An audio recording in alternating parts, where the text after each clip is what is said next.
Welcome to the Tennessee Heart Health Network webinar.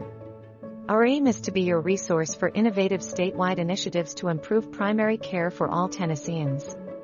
We hope that you enjoy today's educational program and share it with your colleagues to make a better impact of heart health in Tennessee.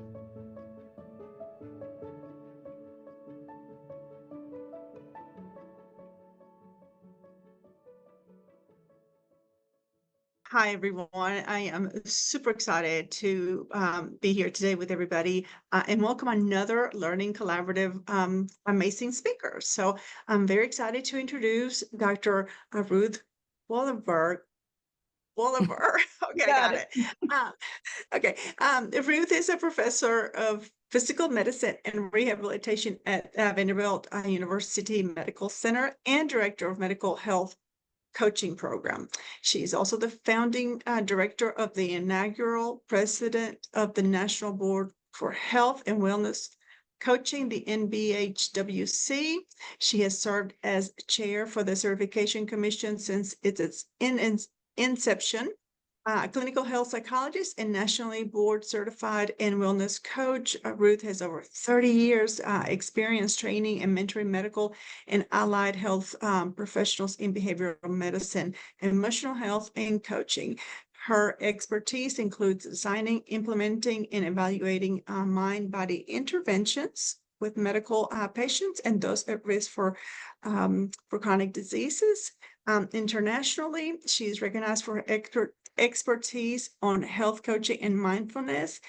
Ruth studies health coaching, mindfulness-based approaches to self-regulation and lifestyle changes. Her research has been funded by the National Institute of Health, United States Air Force, United Department of Defense, Coalition for Better Health, Centers for Medicare and Medicaid Services, Industry, and Philanthropy. She has co-authored over 90 papers and academic chapters, as well as 360 peer-review invited presentations. Ruth is particularly interested in the intersection of patient empowerment, mindfulness, and interpersonal training in the services in serving patients with chronic conditions. So with that, I am very grateful to have you here with us today. I know it took a lot of scheduling, but I'm very happy to have you. And with that, I will let you have the floor. Thank you, Gladys. And thank you guys so much for coming. I really appreciate that. I do want this to be very low-key, easy. So if, as I'm talking, you have a question about what I'm saying or you have a comment about it, feel free just to raise your hand and take yourself off mute. And we will definitely do some interaction. No pressure, you don't have to, but we're just a few, and I'd like to make this as relevant and helpful to you as possible. I know others may watch the recording, but you guys get to ask the important questions because you guys are the ones who are here. So we're just going to talk a little bit about what mindfulness is, and then I'm going to just give you a high level about the research that shows so many different benefits of mindfulness. What I am hoping most of all is that you leave with a really good sense of what it is, not some heady concept, but actually understanding from your own experience what it is, and maybe some ideas of how to put it into your daily life. So just by show of hands, how many of you have done some mindfulness practice before, taken a class, or just want to be sort of clear? Maybe no one. And how, okay, it looks like Amber has, and one other of Gladys's of the G Hunts has. And then for how many people is this completely new? Like you've never even really done anything with it? Okay, great. So we've got a full range here, and that helps me kind of know where to aim my comments. So I'm going to start just by giving you a definition, but then we're going to actually try to unpack what that means. So the often cited definition of mindfulness was developed by John Kabat-Zinn, who was a molecular biologist at University of Massachusetts, who described it this way. Mindfulness is an awareness. It's a kind of awareness that comes about from learning to pay attention in a particular way. And that particular way is on purpose. So it's with intention. It's in the present moment. So paying attention to what's happening right now, as opposed to what has happened or might happen. So it's in the present, and then doing it without judgment. And without judgment, John really meant without all the stories that our minds make up. We're going to talk a little bit more about actually what that means. But one of the things that our minds are so incredibly skillful at is predicting what might happen in the future, or going back over something that has happened in the past. And it actually, in our very busy day-to-day lives, it's very rare that we're actually in the present, really attending to what's happening in this very moment. Mark Twain said, I've had a lot of worries in my life, most of which never happened. And the idea, of course, here is that we plan for or predict things. Sometimes often we get ourselves worked up or anxious about them, and they may not even come to pass. So the thing that's amazing about our brains is that they're so good at learning, even when we're not trying to learn. And so we develop these patterns, and they get triggered by cues.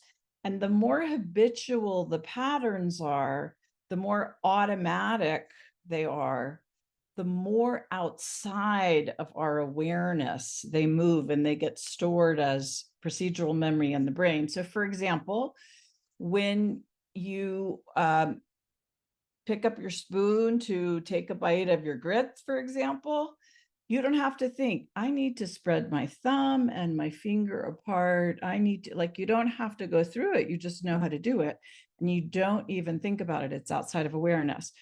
Now, if you had a stroke and you were relearning to do that, or you're a toddler and you're learning for the first time, then it's a very different kind of attention where you're really intending each thing.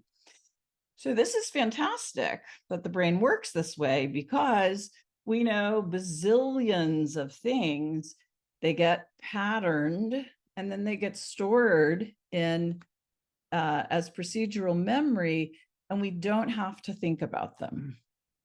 The challenge with that is that when we don't have to think about them, they happen automatically, even when they're not necessarily useful anymore.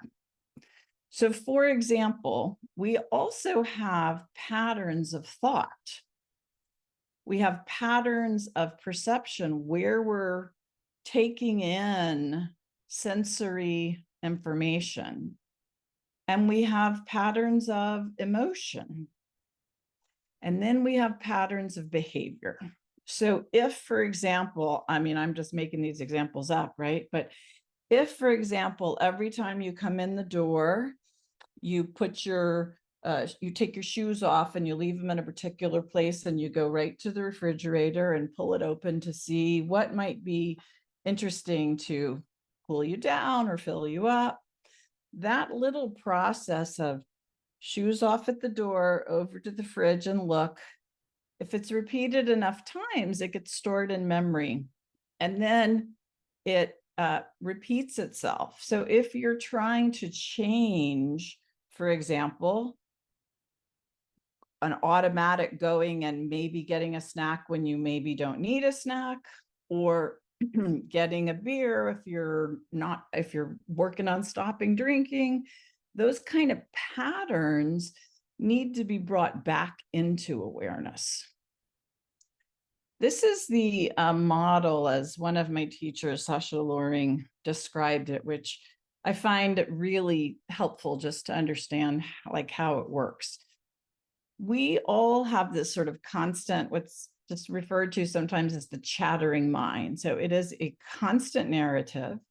So I'm just going to make it up, but my narrative right now might be, oh, I don't want to forget on that fourth slide to say this thing. And I hope I'm speaking loud and clear enough. And I forgot to call my sister back. I need to remember, wow, that spacing is a little off. I'll have to fix that slide. Like thought that actually maybe indirectly related to what I'm doing, but it's not necessarily serving me well.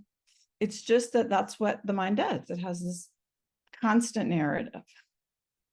If, however, I learn to regulate, settle my my mind really as a function of settling my nervous system, then what happens is I begin to see that what I can first identify as a narrative, a chit chat of my mind, is actually all these little tiny pieces of experience. So there are individual thoughts, there are emotions, there are body sensations. There might be a bit with a behavioral urge, like an urge to act, like I might want to get up, or I might want to uncross my legs, or I might want to stretch. There may be something that I feel an impulse to do. And as you learn to separate those things apart, thought, emotion, behavior, urge, basically what you're doing is you're kind of unwinding a pattern by putting it into slow motion so that you can see the little pieces of it. And the helpfulness of that is that then we actually have more choices. We have more power to choose. What do I want to do with that thought? Is it even true? What do I want to do with that emotion or nothing? What happens if I just notice the sensation but don't try to change it? We can start to make individual decisions that over time change patterns. And then if we let that even settle more because we get so well regulated, then we start to have access to our wisest part and the part of us that's connected, and perhaps you have a spiritual experience with this particular part. So what has happened in research over the last 15 years or so is this just incredible uptick in scientific studies of this process of mindfulness. What was originally noticed is that when patients were being trained in how to pay attention in this particular way, their anxiety came down and their stress came down, and they began to have more control over their pain story, if you will. To some degree, it's sensation of pain, but to even more of degree, it's shifting the story around chronic pain so that people can function better with it. So as these little study here, study there came out, there got to be a bigger and bigger kind of industry of mindfulness. And then in the last 15 years, there's just been this huge upswing. And the fact is that, of course, as a function of the pandemic, for sure, but even before that, mental health concerns were rising in our country, and particularly for younger people. And stress is getting more and more prominent. Depression and anxiety, it depends on the age group, whether it's staying status or going up. Chronic pain. So things that are unpleasant, to say the least, tend to be increasing, and then well-being has been, we've seen some decreases in well-being if you're looking at group means. So what the research of mindfulness shows, there have now been so many studies that they've begun to do what they call meta-analyses. So basically, these are giant studies where they take the findings from a study that meets a certain level of criteria and quality, and they put the findings together with other studies that used similar measures, looked at the same thing. And so in one that was very recent, this is a 2-year-old systematic review and meta-analysis, there were 97 studies included. And what they showed is that a program of mindfulness training improved stress with what's called a medium effect size. So that's just how researchers categorize the impact. Improved depression and prevented recurrence of depression, improved anxiety, improved experience of interference with medication. So in essence, lowered the amount of interference with daily quality of life that pain has.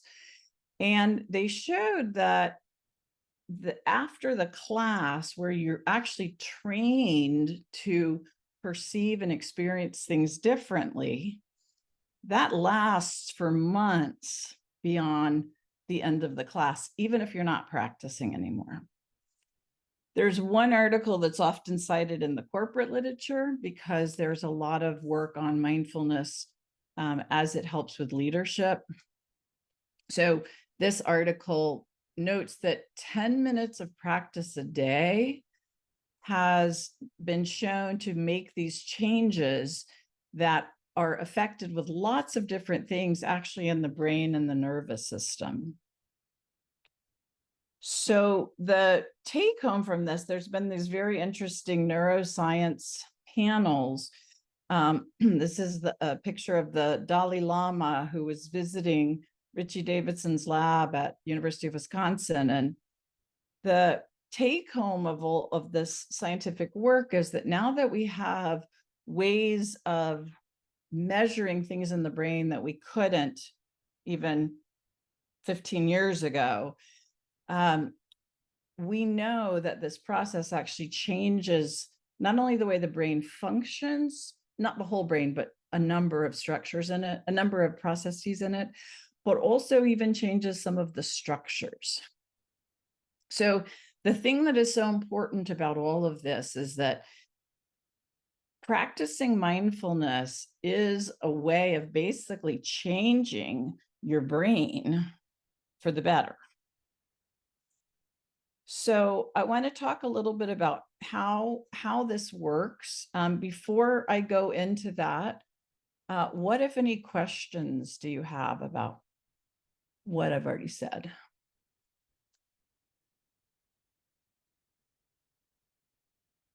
Okay, then I will keep going.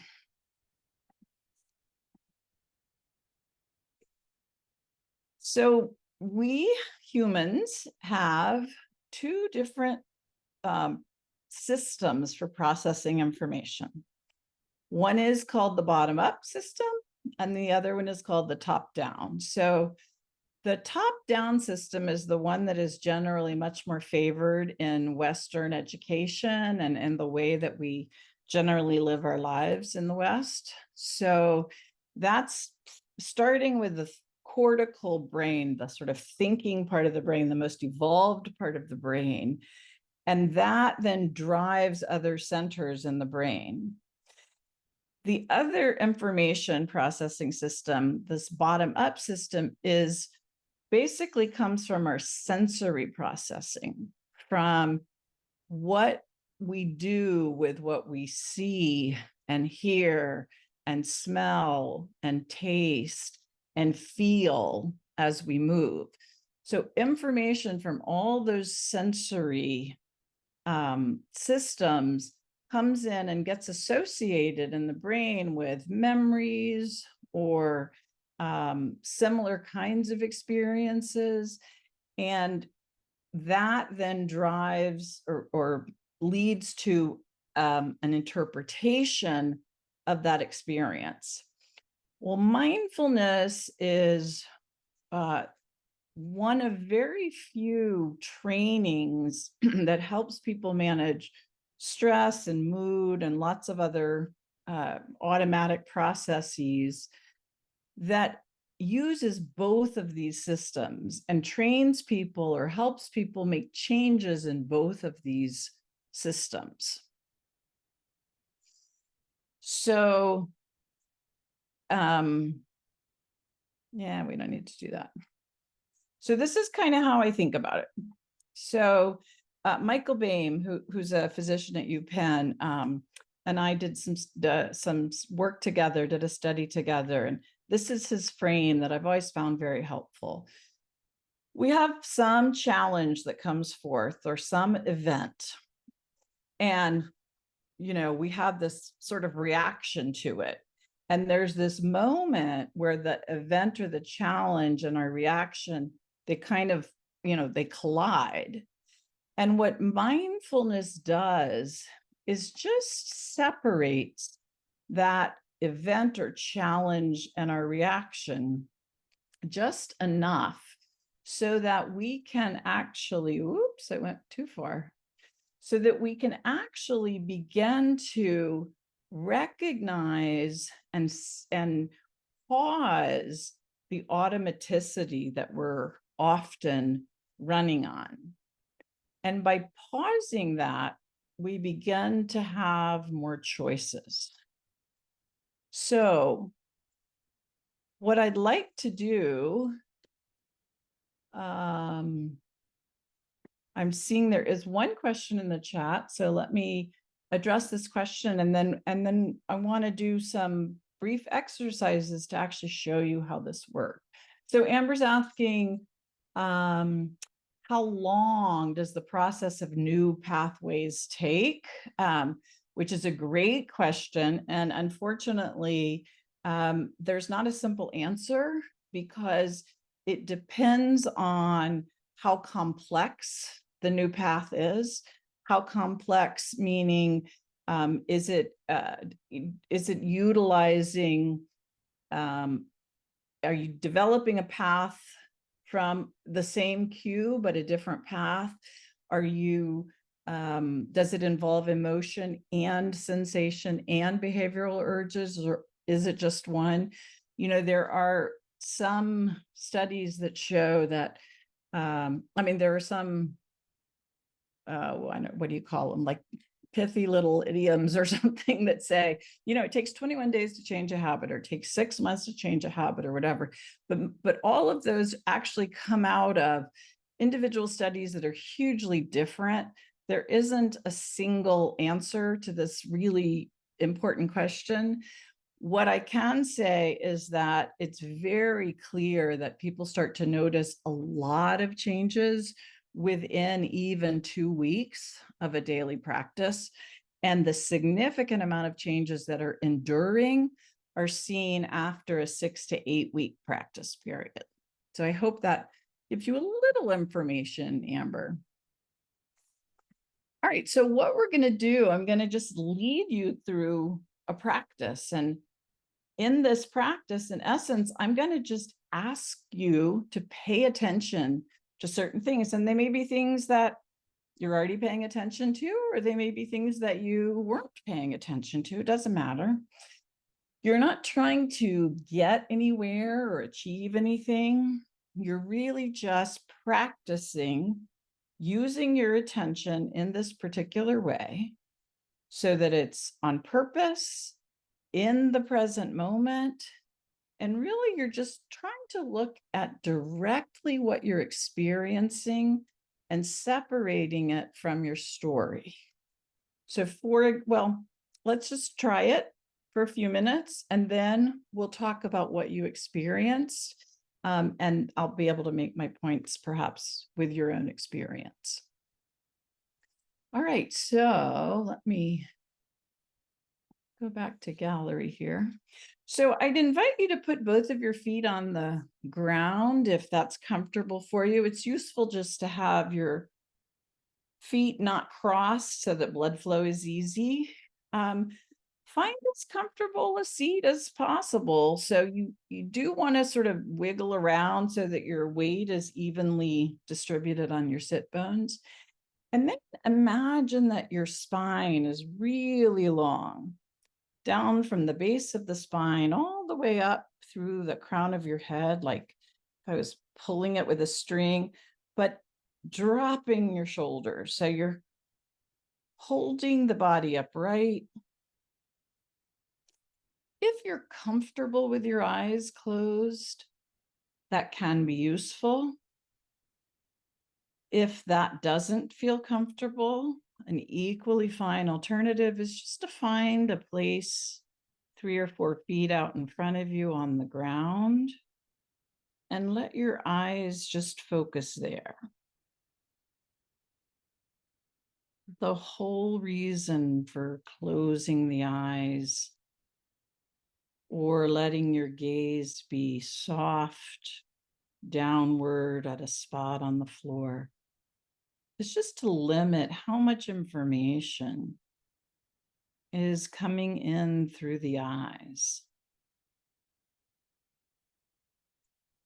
And we're going to start our practice by bringing our attention down into our feet. So just noticing how it feels for your feet to be resting on the ground. Perhaps noticing if your weight rocks more toward the ball of your feet or the heels, or maybe toward the outsides or the insides. You're just observing how it feels to begin to notice sensation in your feet.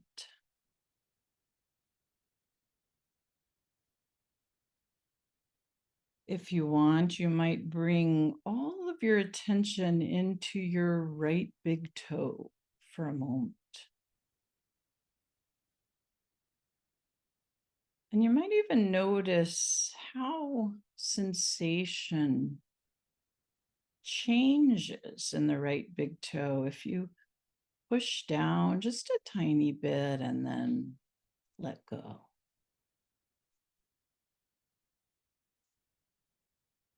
Or maybe you attend to all the toes on your right foot together.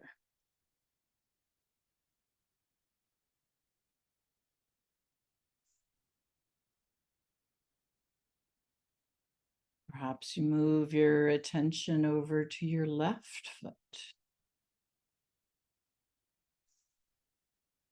feeling your left big toe.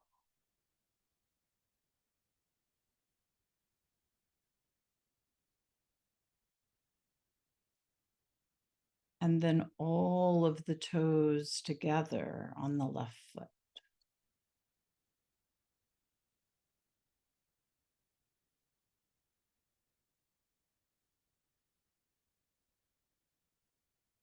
And then if you wish, you can expand your attention back to both of your feet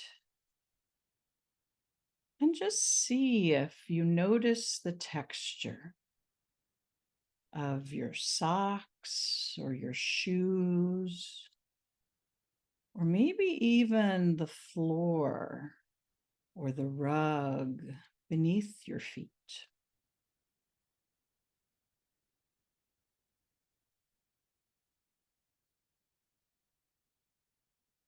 Maybe there's some particular place on the foot where you feel a little more snuggle, a little more pressure from a shoe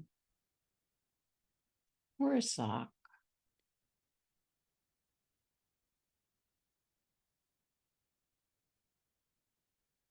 So just keeping some awareness kind of grounded in that sensation in your feet. You can also bring your awareness up your legs through the bend at the knee, through the long bones of your upper legs. And just notice for a moment what it's like to have the chair or wherever you're seated supporting you. You might feel the tissues and the muscles of the upper legs just kind of spreading out on the chair.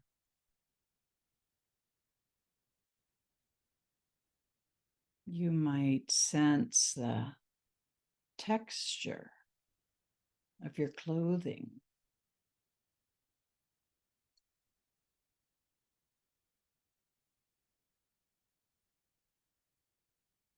Maybe you even sense the texture of the chair itself.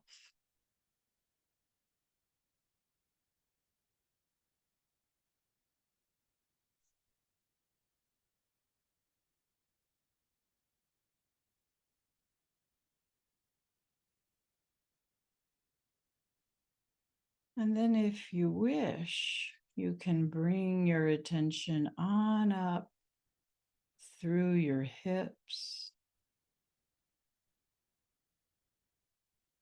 on up the torso,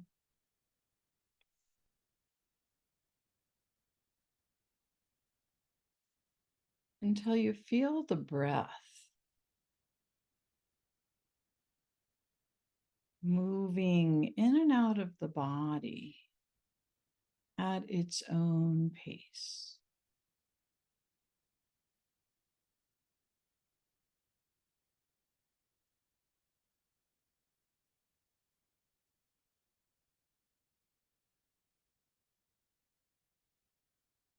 And you may even just rest your hand on your chest for a moment.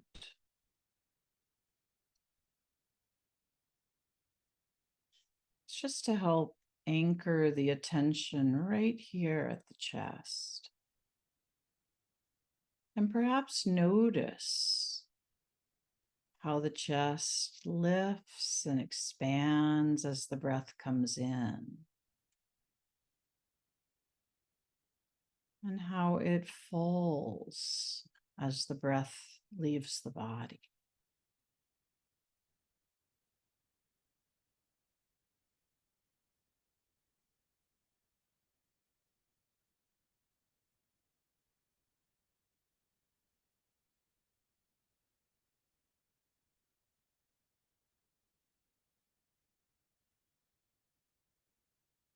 And you don't have to make anything happen here.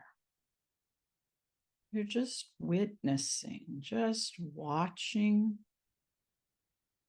how the breath naturally moves.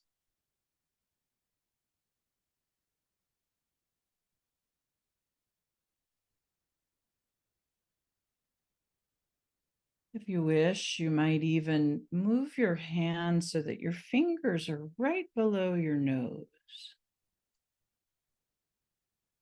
just helping you to feel how the breath as it moves in may be a little cooler than the breath as it moves out of the nose.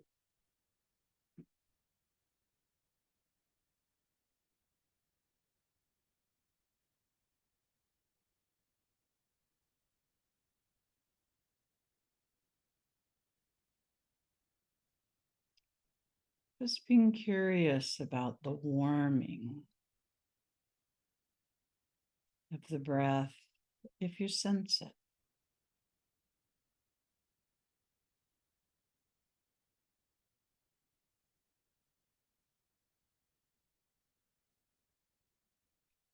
Or maybe you put your hands on your ribs at your sides. Just for a few breaths to feel how the ribs move out to the sides, making space for the in-breath. And how they come back together for the out-breath.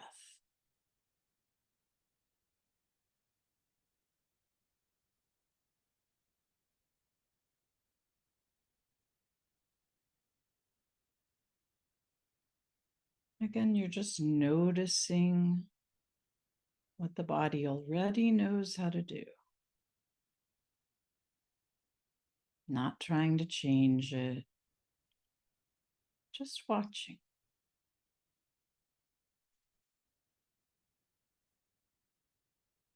And then if you want, you might just rest your hands on your belly.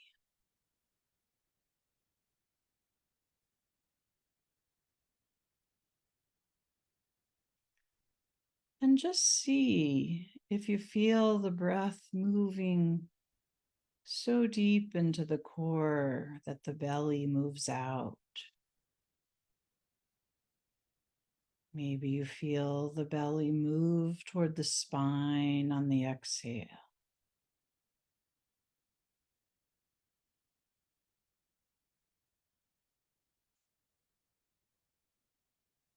And again, you don't need to manipulate it. You don't need to change anything.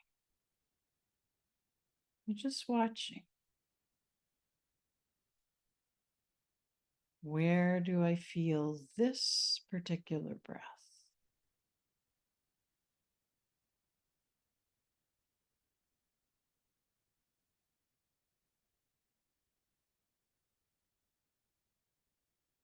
And then with your hands wherever they're most comfortable, just giving yourself 2 or 3 full, comfortable breaths.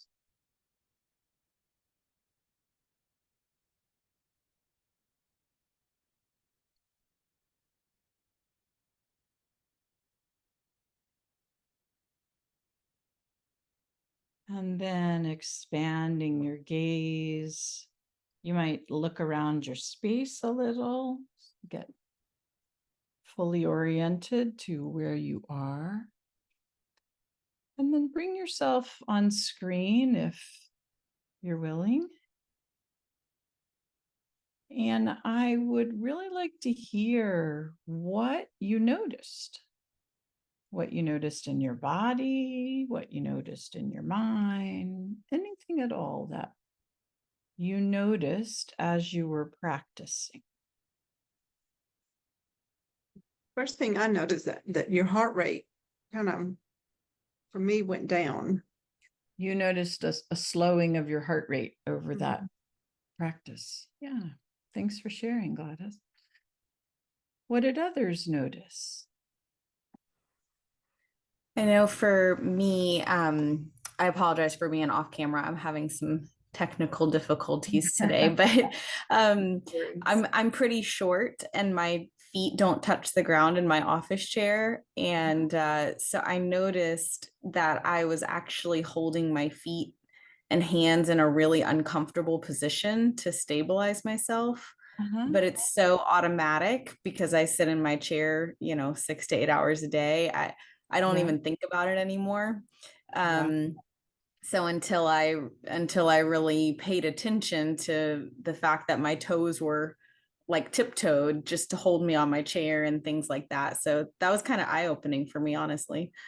Yeah, what a useful insight for you, Shelby. And thank you for sharing that with us, right? It's such a great example. Like that's how we humans do, right? We do something that we've done out of habit all the time. And it's only in a situation like this where we can say, do I want to make any changes to that? Thanks, Shelby. I have a couple comments on the chat. Yeah. So Amber's saying that she felt a sense of total relaxation and that she's now asleep, so she can't hear us anyway. And Regina saying that she noticed that her mind wasn't chattering as much as she focused on the breathing and the various sensations. And also that from an emotional perspective, felt more calm. And yes, somebody has their hand up. It's me. I'm sorry. I am not Gladys. I am Joyce. What? Anyway, Your choice?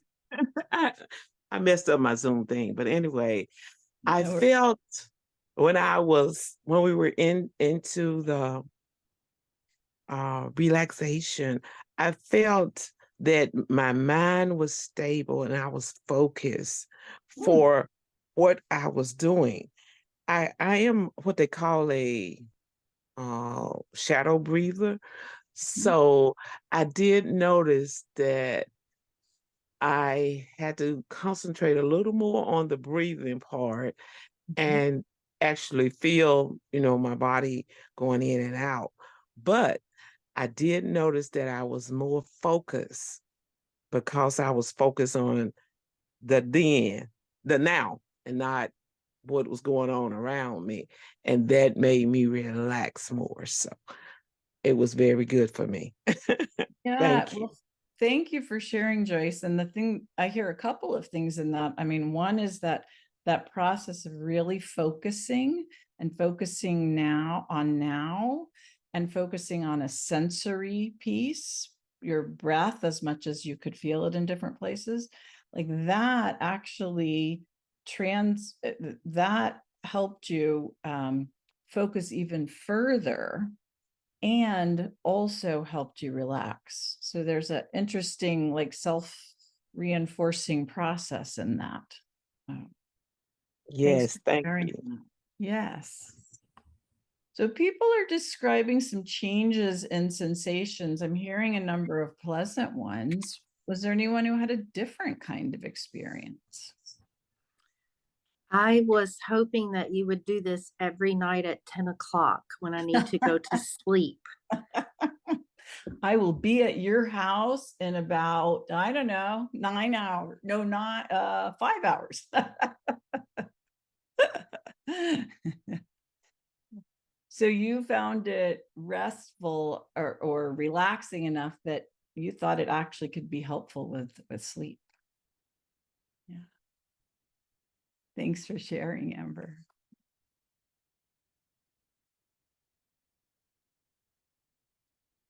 Would anyone else like to share?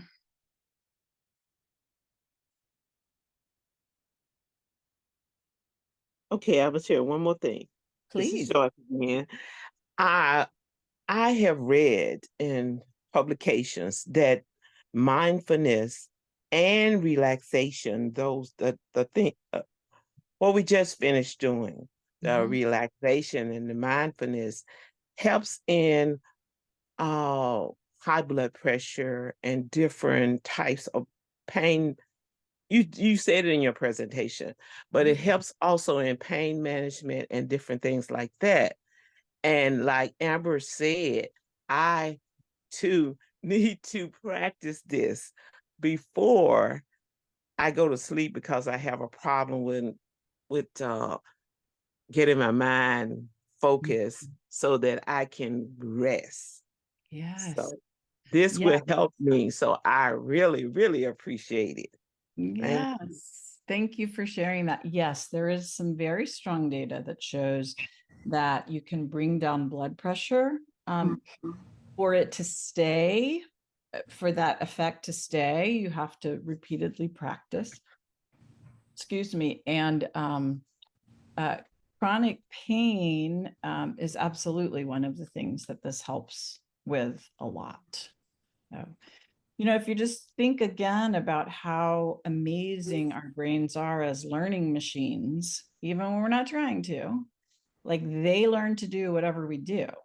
So when we're on our phone, changing the channel, listening to you, and then listening to you, and then also doing this thing, and then doing that other thing, what we're actually doing is training our minds to have divided attention, right? We're training ourselves to not be able to focus. And it's it's a demand in our society, right? Like that's just kind of so much stimulation, so much information. So the process of really focusing in the present moment, and without that elaboration, without judgment, or more appropriate, more accurately, noticing when we do have judgment, because that's what we do. I mean, that's part of how humans work, right? So noticing when it happens, we have preferences. Oh, I like this. Oh, I don't like that. Noticing it so we can have opportunities to experience and maybe push our boundaries a little bit if we want to. I have an experience with this on my bike rides, not closing my eyes and focusing on everything. But I try to go on a bike ride in order to just look up at the sky and just be thankful for the clouds ahead and the wind going by and the thing here, and going through the senses, what you hear, see, smell, taste, and touch, or whatever that is. Right. So that is really one reason that I do like to go on a bike ride, because it kind of settles everything a little bit, for a little while anyway. Yeah, absolutely. Well, you're doing a couple of things there, right? It is a mindful bike ride you're describing, because you're really focusing on the senses, and there is a relaxation response happening. I mean, interestingly, while you exercise, of course, you're also getting your heart rate up and, improving the elasticity of your vessels and your blood pressure, But afterwards, you have this, what they call parasympathetic rebound, where your healing systems kick in even more. So you've got the sensory piece, you've got the relaxation part, and then I also heard the focus part, right? You are training yourself to be present when you're looking at the clouds and you're feeling the wind, etc. Yeah, thanks for sharing that. All right, I'm going to go back to my slides for a moment, unless anyone has another observation or question.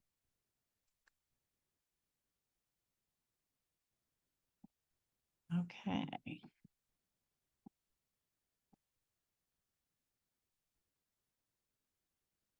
So what we just did was a variation of an awareness of breath practice. I did it starting with really some focus on body sensation, before then really moving into the focus on the breath.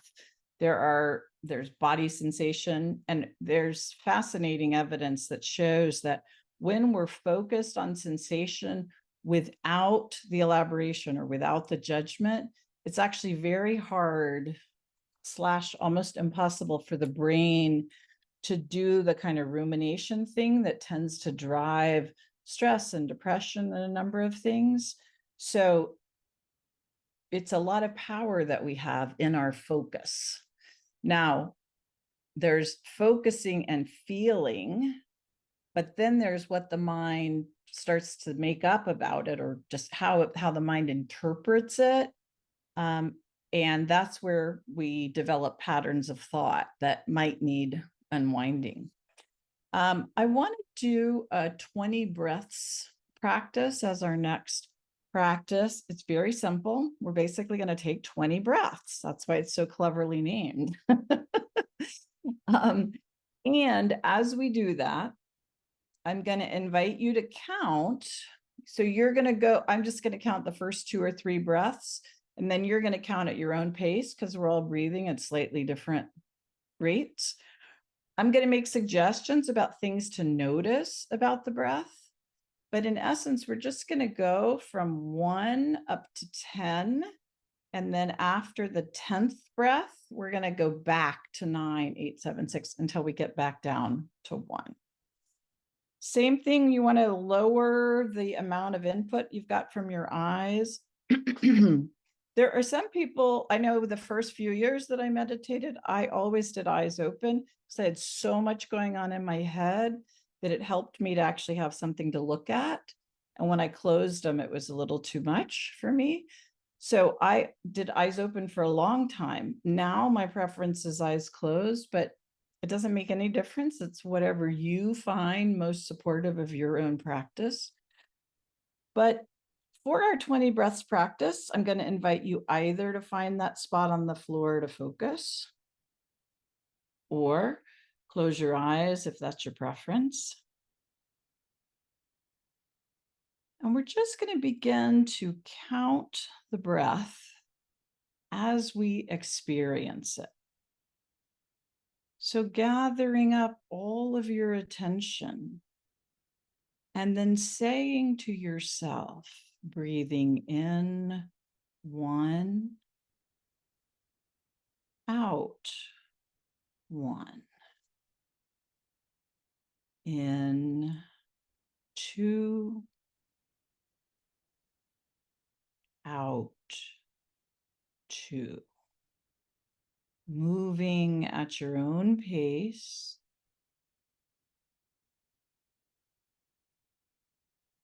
And just noticing the sensation of each part of the breath.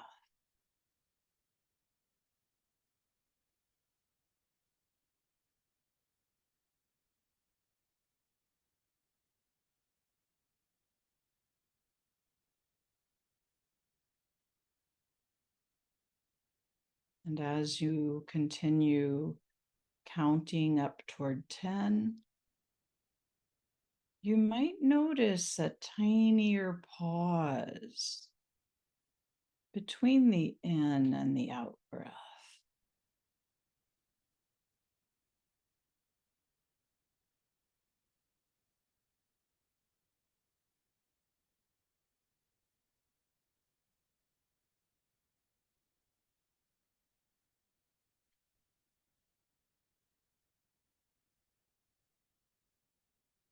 And as you know, whenever you reach 10, if you haven't already, then you're going to just count backwards again until 1.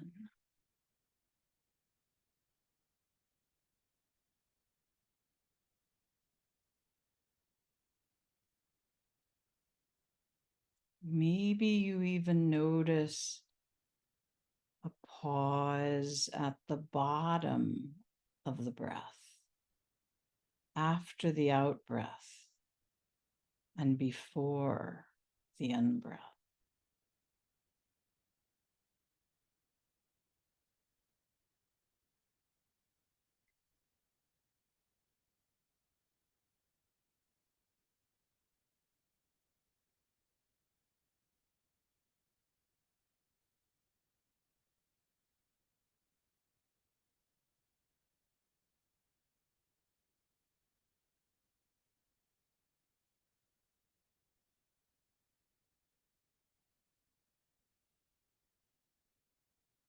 And whenever you get back to 1, you might just enjoy a few breaths and bring yourself back on screen or open your eyes whenever you're ready.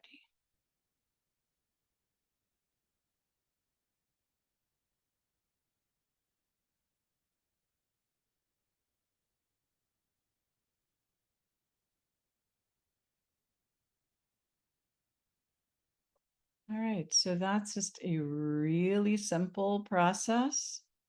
And some people, when you're in a state where your mind is super busy, some people find it very helpful to have that counting as an anchor.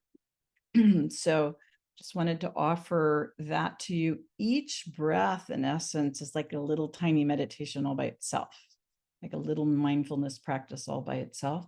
So you're really trying to gather and utilize all of your attention, absorbing it into that particular breath, whatever the number might be. So comments or questions from that brief practice?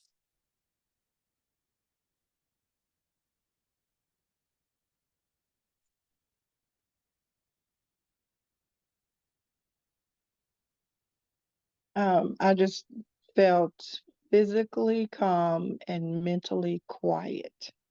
Oh, I have a strong preference for that. I like that a lot.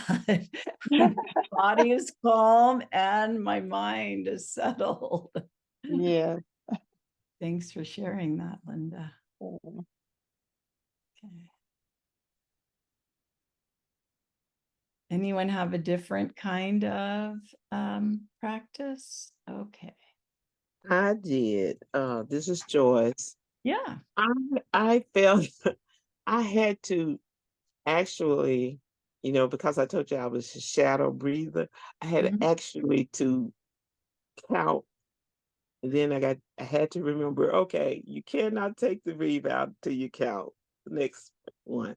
And so I Mhm. had to focus. So then after doing it so many times, then it came automatically. But Ah, I did had to focus on the in and out. Um, to yeah. Yeah, and it did, I did finally, okay, you're doing this. Let's Yeah. continue. So it Yeah. did work, but I had to focus. I had to focus on it. So yeah, Well, thank you. I was just going to say, what good insight, right? That you know what you need to do to make it work for you, right? And the focus is part of it. So it's interesting that once you got into the rhythm, then it felt like it took a little less effort. Right. Yeah. All right. Okay. And Regina's sharing that it was relaxing and that, oh, she's going to try it before bed because of trouble sleeping. Yeah. And Linda did a lovely job describing the sensation. Yeah, it was a lovely explanation. Amber's asking about particular apps, and I am going to get there. So the formal practice is basically sitting for whatever period of time you commit to doing it. And as I said, there's really strong data that even 10 minutes a day helps. If 10 minutes is too much to start with, then you start with 3 minutes, right? And you just see if you can add a little bit on. You want to do it long enough that you are starting to notice things. Now, one thing that one point I wanted to make is that many times it is very relaxing, and mindfulness is not exactly the same thing as relaxation, because sometimes it's not relaxing. Sometimes when you see what's going on, it can be distressing. So the thing about I just want people to be aware that what's different about mindfulness is that, in essence, you're learning about how your mind works, is what you're doing. You're learning about how your mind and your body actually influence each other. And so there are times when you really pay attention. Well, I like this metaphor to describe it. Somebody said it's like how first I'm feeling good and the room looks clean, and then I open the closet and then I go, wow, there's a lot in there, man. So it's just an analogy or a metaphor, I guess, right? Sometimes we've got so much going on that starting to attend, we may become more aware of challenges. So I just want to give you that caveat. With practice, it is relaxing most of the time, but that's not the whole thing. Of course, there are other ways of relaxing as well. Just wanted to be clear that they overlap, but they're not the same thing. So the informal practice is basically a little bit like what Amber was describing when she takes a mindful bike ride, right? That while she's bike riding, she's attending fully to what's going on right then, and she's feeling it in particular parts of the body. She's noticing the sun, the clouds, the breeze. So bringing that kind of attention to a regular daily activity is another way to practice. It's an informal practice, but can be extremely useful just to start to recognize what your particular habits of mind are. So I would invite you to think of one thing that you do every day that you could challenge yourself for a week to try doing it mindfully. So, for example, if brushing your teeth was what you chose, what would happen just noticing when you bring your attention fully to that activity? Often this is a learned thing. We'll be doing this while we're thinking about a million other things, maybe even doing other things. So if getting dressed is what you pick, if making your coffee, if you have coffee, walking to your car, whatever it might be, I would invite you as a learning for the coming week, just to see what happens. And then informal practice can also be just that process of bringing your attention and really sensing what your mind's doing. Does it tend to go to what you need to do later on that day? Does it tend to replay a particular thing from the past? Does it tend to stay right with what you're doing? And really sensing, getting us putting your attention on the sensory component of what you're doing. That process of slowing down and then finding something about the morning that's that you can actually focus on. Maybe it's you find a flower, maybe it's the sound of birds, or the sense of, could be a sound or a feeling of the wind. If you have a particular place you go every day, be it work or school or a club, paying attention to the process of getting there. Pick anywhere that you've driven a million times and really attend to that drive or to that walk. When you're stopped at a red light, take those few moments really to focus on your breathing or to find something in the landscape to really settle your attention on. And when you arrive somewhere, taking a few moments to fully orient yourself, even just a few conscious, calm breaths, can really help to reset the nervous system. So in terms of resources, there are lots of different apps and that have good data behind them. Headspace is one, Calm is another. There are, if you are a veteran, the VA has wonderful mindfulness products, apps that are at no charge. If your company, a lot of companies have various mindfulness apps with them.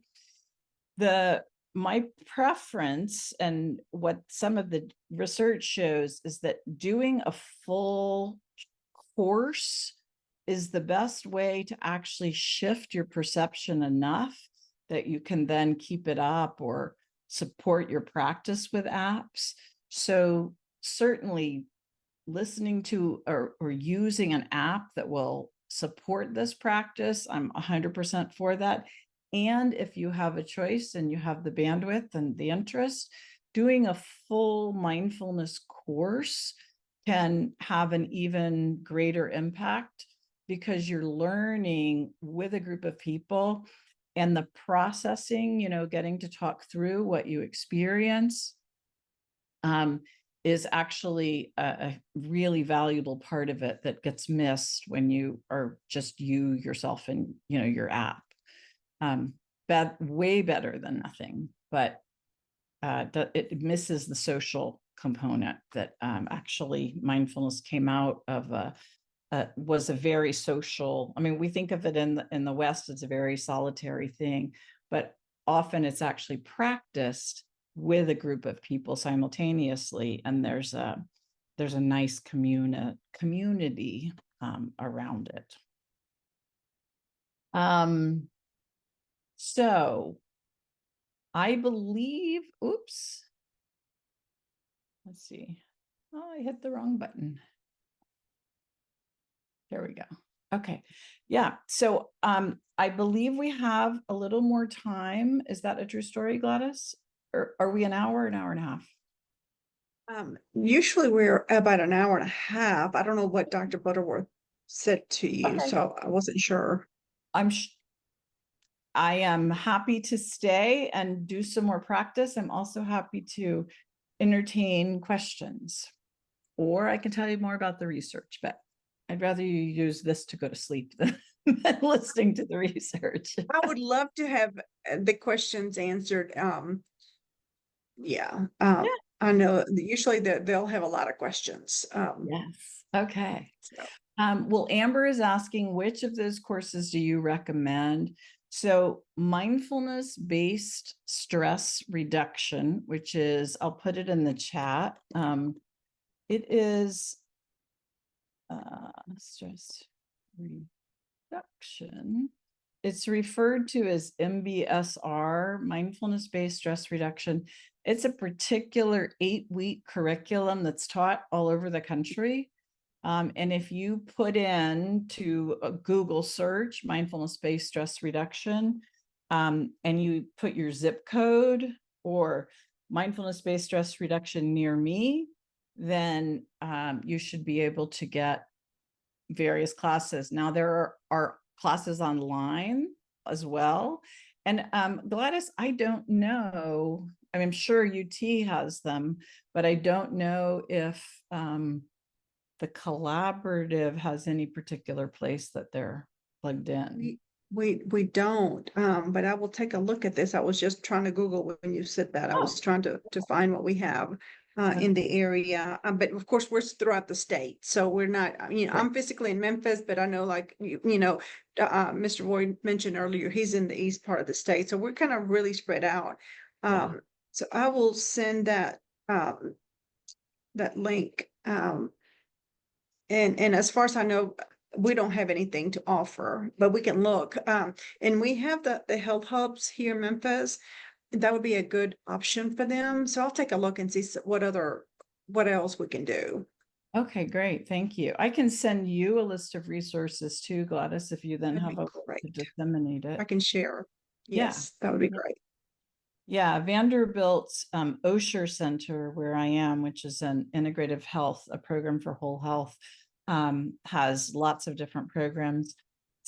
Actually, a lot of times they're taught online as well. And they have we have 4-week and 8-week classes.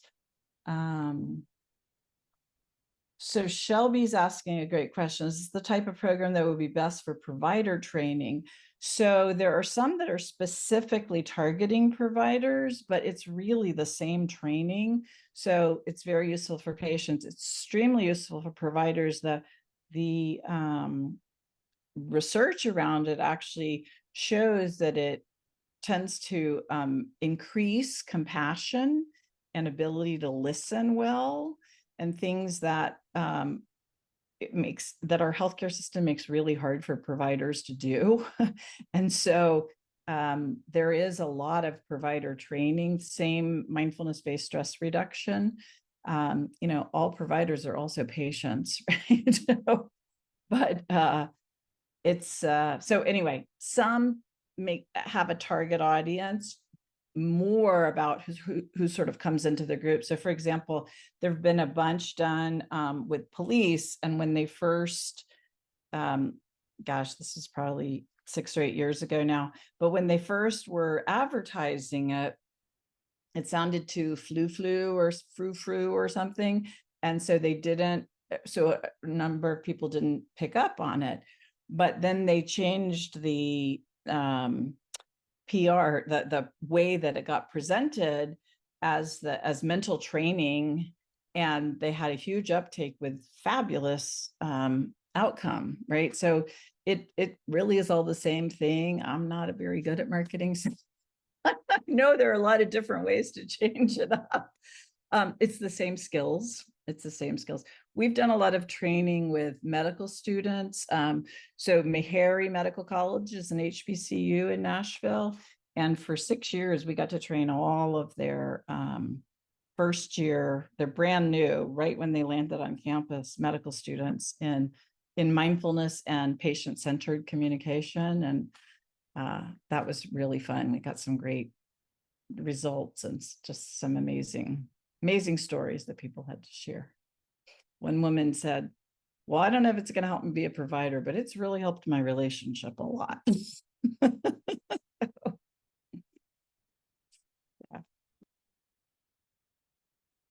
What other questions do you have, if any?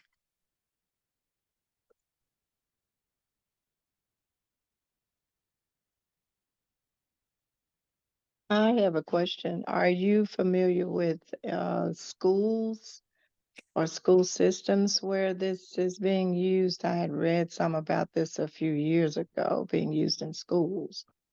Yes, yes, and they're finding they're having really great results. There's been a process of learning, how to change it for different ages so that the concepts are understandable and the language is appropriate for the different ages. But yes, and particularly important as younger, I mean, this is a gross generalization, but it is true that younger generations have a harder time self-regulating.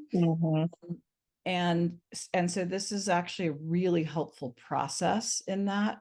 There's a ton of research that shows that, that our sort of automaticity, the way we automatically react to things is a learned response. And so sometimes we're trying to unlearn those responses.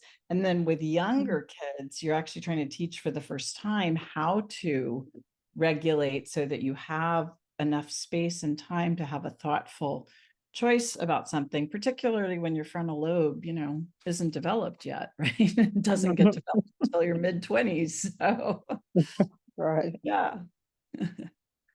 Yeah, Shelby's going to use it with her kids at home. Good luck. Yeah, they're only 3 and 1, so we'll see how that goes. But we're gonna give it a shot. We're gonna try to learn it right the first time around, right? Yeah.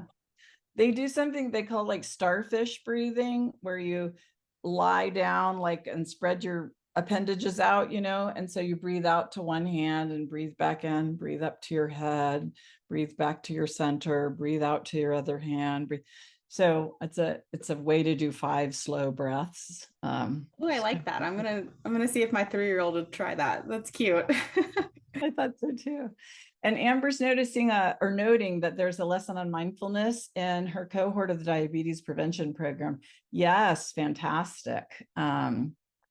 Would you be able to,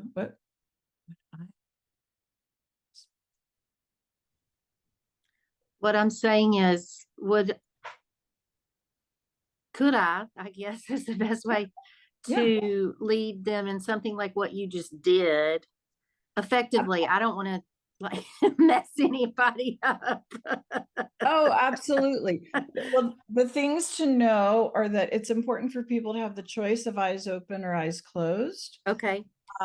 And when people start to settle and notice what's going on, it's not all that unusual if somebody gets upset or cries because actually they were really sad, but they were staying so busy so that they wouldn't know, or so things, people make space for their experience to come forward. But if you're already leading a group, I'm guessing you have some group facilitation skills, Amber, and therefore would just pull those out of your pocket. Yeah, the only what the research shows, the only contraindications for this is if someone is psychotic, they suggest not doing this, right? Because they need more anchors in reality as opposed to looking at these more abstract states. And where people kind of get a depersonalization is what it's called. It's only after practicing like intensely, like on retreats where you're practicing, 16, 18 hours a day by, day after day. So a 5 to 10 minute practice and DPP program would be lovely. You said depersonalization. Is that the same thing as disassociation as a means to? It's pretty similar in disassociation. So a person can disassociate from anything, basically pulls it away. When we use that term in mental health, it often means that there's a part of you that's not connected with the rest of you. Depersonalization, you're still sort of connected, or you're connected, but you don't feel it. So it's kind of like watching yourself. Okay. Same family of processes. So it sounds like disassociation is maybe more conscious. Like people kind of get like, oh no, I'm disassociating right now. I don't want to be a part of that. Or can be either subconscious or conscious. Yeah, it can actually be either. And it depends if it was learned as a coping mechanism, then it might be automatic and not particularly conscious. And then you can get conscious control of it too. So yeah, can be anywhere. Yep.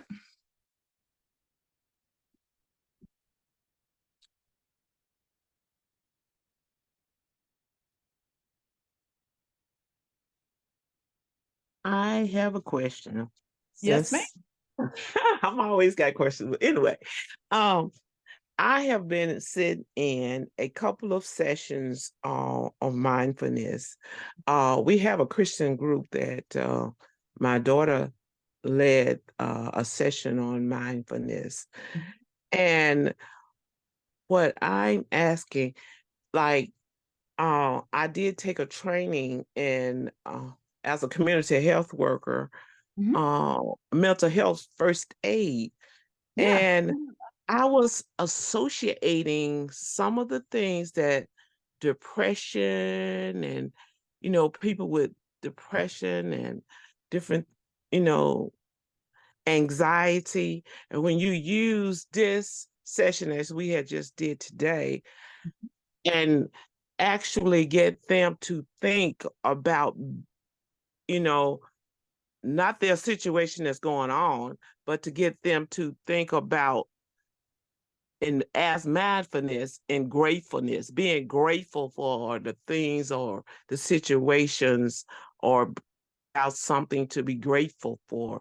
And so that can kind of relieve them of some of their anxiety, relieve them of some of their depression, can keep them from being, and I think you did mention that in your slides, because I think a lot of times when we are not mindful of the things that are good in our lives, we are concentrate on the bad things.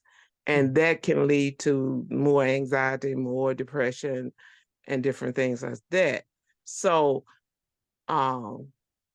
with me getting this information today, I think I can take it back to my group, but your slides will be available for us as well.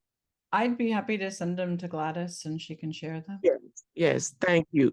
And so with this information, I feel like I'm armed with something to take back to my group, and we can furthermore practice some of these mindfulness scenarios, mindfulness ideals, and we can also be better equipped on when we feel something like anxiety, because I have myself, I have dealt with anxiety. I don't know if it has to do anything with the high blood pressure or whatever, but anyway, and just going through your session and the other sessions that I've been through, it helps me to calm down, me to think about and be grateful for all the good things in my life. So it helps me to alleviate some of the anxieties and things that I would have been experiencing. So I really, really appreciate your presentation today. Thank you. Yeah, thanks, Joyce. I want to just piggyback on a couple of your comments because they're really astute, and there's a couple of things that are happening. So with depression, what tends to happen is that people actually are thinking too much, and they're thinking about things that didn't go well or things that they wished had been different. So it's kind of like a running rumination is what it's called. And so what you're doing by forcing people to focus on the present moment is you're getting out of that script. Anxiety is really a lot about the potential future, what might happen, and do I have the internal resources to manage whatever might come my way? And so you're forcing, as you're practicing mindfulness, you're forcing the person to stop thinking about what's ahead and think about what's happening right now. So part of why it's useful with depression and anxiety is because of the time orientation of the attention. The other is that there's certain attitudes that are associated with mindfulness, and one of them that you picked up is gratitude, right? And so there is a cultivation of kindness and of curiosity, and there are specific gratitude processes.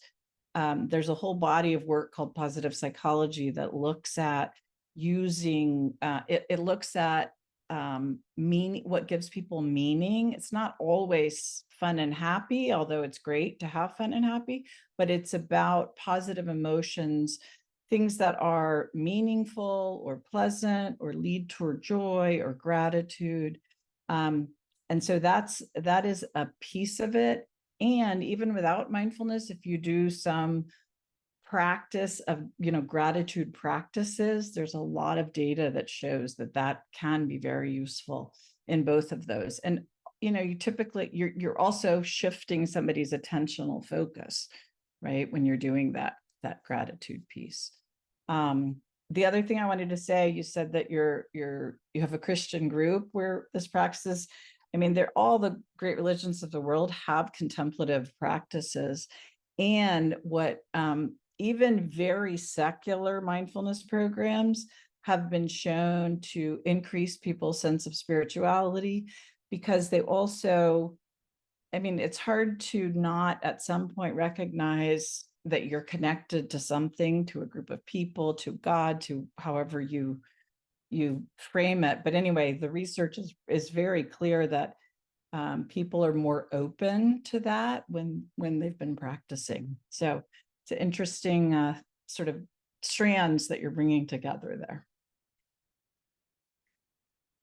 And if I can add, I love it that Ms. Joyce, that one of the things that we talk about in our monthly meetings is that, there's only a small group of us in the meetings.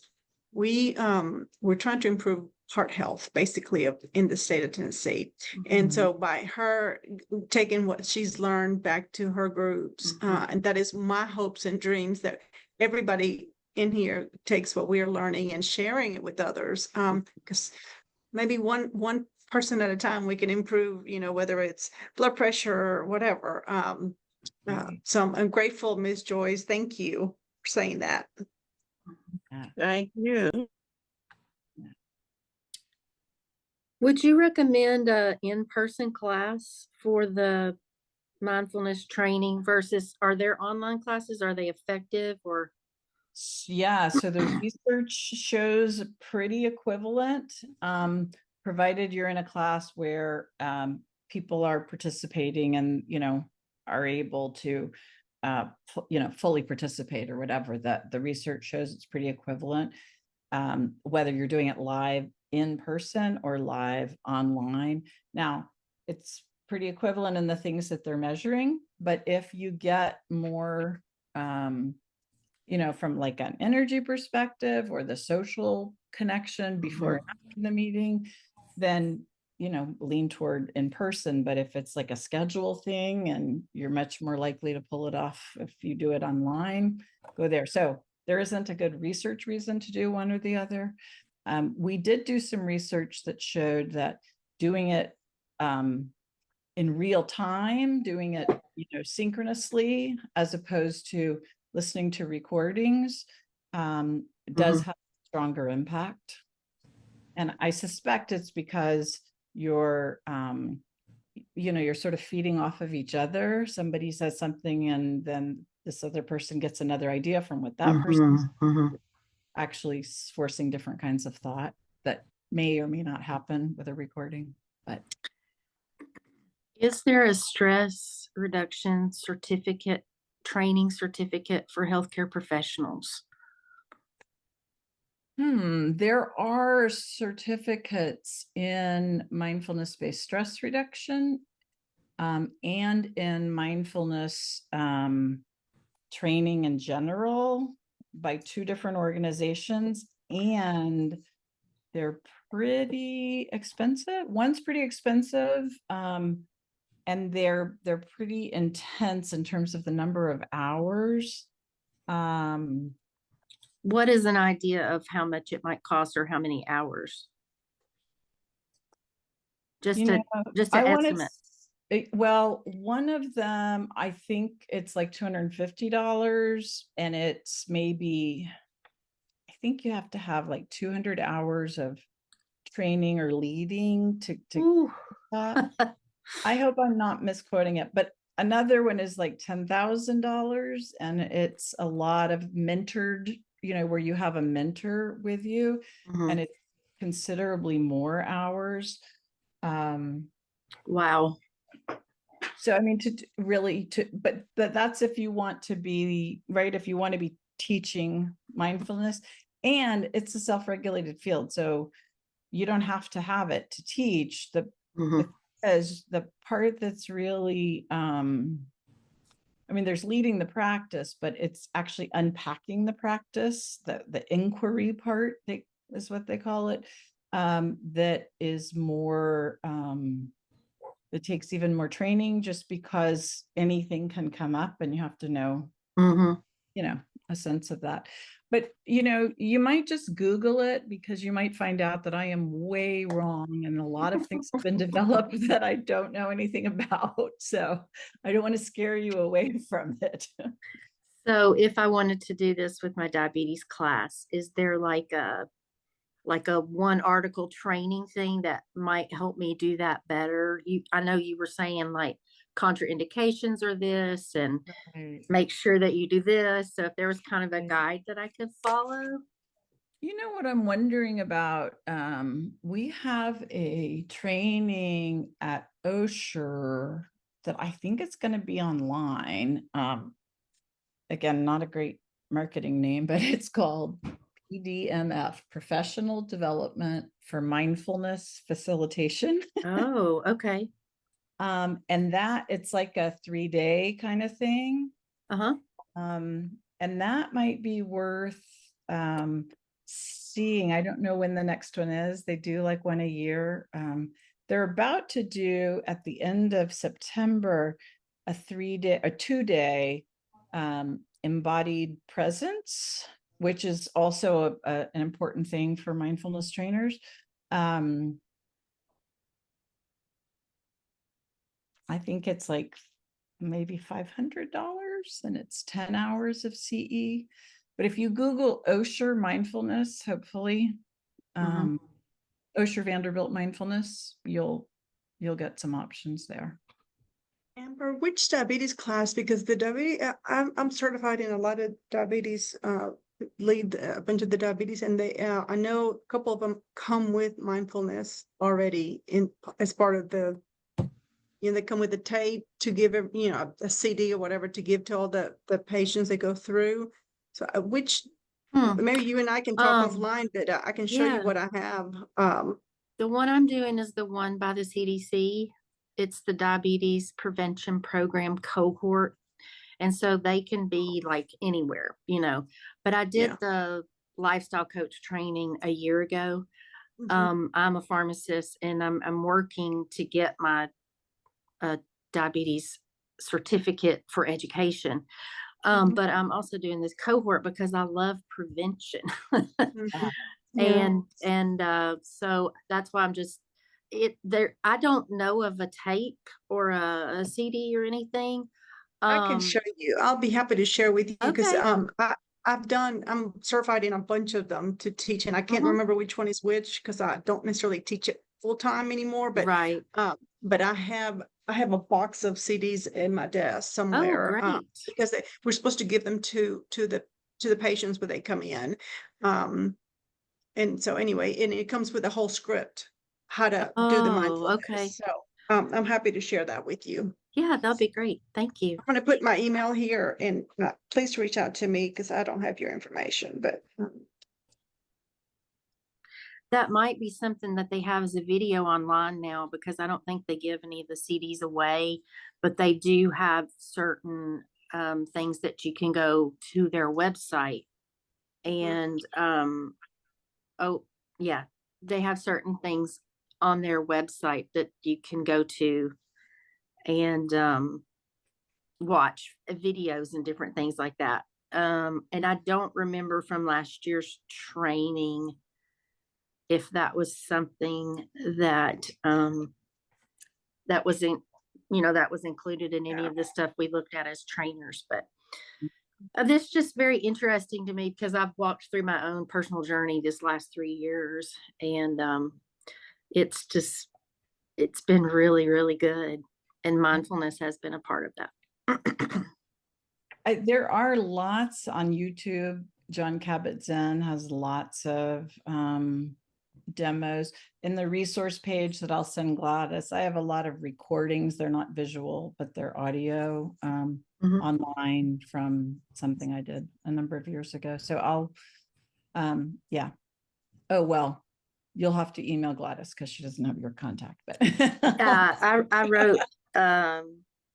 I wrote hers down. Well, she should be able to get it though, because I'm on the email, list. You're in the listserv. That's why I was wondering if you were on the listserv, but I don't have that listserv. Susan has it, but I can always get it. It's just, I don't have direct access to it. But yeah, I'm happy to, and I'll send it to this other group that I have. Anyway, I'm happy to share. Thanks. Thank you. Yeah. This has been really great, and I really appreciate you actually doing the thing. I think it brought a lot of discussion out, but it also just the awareness and, like the Institute for Brain Potential, they have a 6-hour course, and I don't know if they do the actual practice of it or not, but it's different to talk about it than to actually do it. Absolutely. Absolutely. Yeah, agreed. Thank you. I'm wondering, either Mrs. Burks or Mr. Voigt, do either one of you have thoughts? You've been so participatory, but haven't shared what's happening. Anything you want to share? And no is a fine answer. Okay. All right. Well, we are at 5:30, so we'll let you, Eastern time, 4:30. So. I want to confirm right before we go, because I am keeping track of the people that are in our group that are participating, and I see 3 Jihans, and I want to make sure I know Mrs. Burks is one of them. I know Ms. Brown is one of them. And the other one, is it Alexandria? Is that you on the third one? I want to make sure I'm taking attendance correctly. Hi, Gladys. Okay, just making sure. Okay, we're all good then. That's all I needed to know. Did you We see must Linda? know each other well if you heard Yes. hi Gladys and you could And I nail know, it. yeah. Miss Pete, I see your name on here. So I know I have everybody Okay. else's name on. There was 3 Jihans, and I want to make sure I knew who was on the call today. So thank Okay, you. okay. Oh, and Shelby, you got a quick question? Just real quick, Ruth, I was just wondering if there would be a way that we could get, or that even I could get your contact information. I work for the Tennessee Department of Health, and we try to include as many different types of health and wellness into our programs as possible. So I would just love to maybe get your contact information and see ways that we could potentially partner in the future. Yeah, sure. I am putting it in the chat, but it's basically my name at vumc.org. So ruth.woolever at vumc.org. You can also find me at vanderbilt.edu. Okay, great. I'm in Nashville as well, so I'm right down the road from Vanderbilt when I come into the office. So so we work pretty close together. Thank you for that. All right. All right. Thank you guys so much. I hope you have a good evening. Thank you so much. We're very grateful and look forward to getting your information so I can forward it on to everybody. Thank you, everybody, for showing up. Thank you. Thank right. you. Okay. We hope that you've enjoyed today's webinar. For more information and resources, please visit our website, tnhearthealth.org. You can find more webinars under our resources page. You can also follow us on Twitter, LinkedIn, and YouTube. Please let us know if there are any specific topics or speakers that you would like us to present. Lastly, tell anyone you know who would be interested in helping to decrease the burden of cardiovascular diseases in Tennessee and share the webinar. Together we can achieve our goals of managing and preventing heart attacks and strokes for Tennesseans.